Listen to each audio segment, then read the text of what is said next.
Why do we have to do research before we make a video? I mean, why can't we just post a video that we are really passionate about? As long as we do a good job, people will find it and we'll get tons of views and subscribers, right? I used to think that too, until I realized how big of a mistake it is to make a video before doing research first. That's why I want to be direct and give you the honest and scary truth about making videos on YouTube. If you are not targeting keywords that people are searching for, your videos will never be found. If you are targeting competitive keywords, your videos will never be found.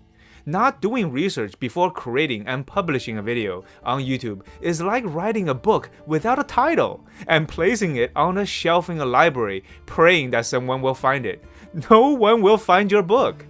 Even if you spent hours creating the perfect video and made it super helpful and entertaining, without researching the right keywords to target, no one will find it, and your video will be lost in the abyss.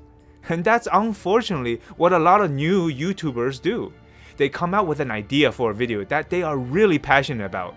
They create it and publish it without doing any research.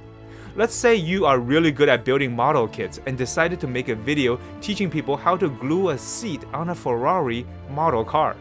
You make the video and publish it with that title. However, after a couple of weeks, your video barely gets any views. Why? If you took the time to do a little research, you'll realize that no one is searching for the keywords, how to glue a seat on a Ferrari model car. You see, there is almost no search volume for that keyword. Your video is lost in the abyss. No one is searching for this kind of video. However, if you rearrange the keywords to reach something like how to use glue on a car model kit, you'll probably get a lot more views. Why? Because there is a lot of people searching for this keyword. Your video did not actually change. It's still about gluing a car model kit together.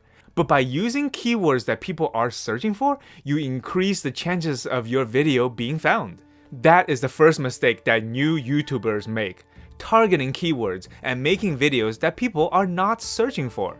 Here is the second mistake. Let's say you are really good at baking pastries and decided to make a video teaching people how to bake donuts. You spend a day filming, editing, and uploading this video on YouTube with that keyword, how to bake donuts. However, after a couple of weeks, your video barely gets any views. Why? Isn't anyone searching for how to bake donuts on YouTube? Yes, there are. In fact, there's so much searches about baking donuts that at this moment, there are 7.53 million videos related to the keywords how to bake donuts.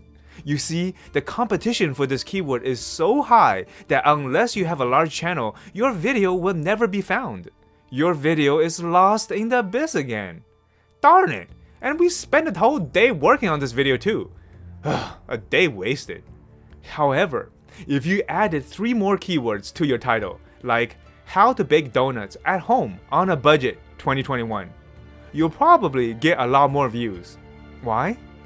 Because there's way less competition for that keyword.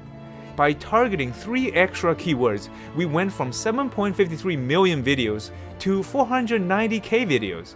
Your video has a better chance to be found now. At this point of our YouTube journey, these are the 2 metrics that we care about that will determine if we create a certain video or not. 1. We want to create videos with high search volume, meaning there's a lot of people searching for that topic. 2. We also want to create videos with low competition, meaning not a lot of videos targeting that topic. This will maximize the reach your videos will get while helping your videos stand out from the abyss. Cool, right? Okay, let's continue and I'll show you some tools that we can use to help you do just that.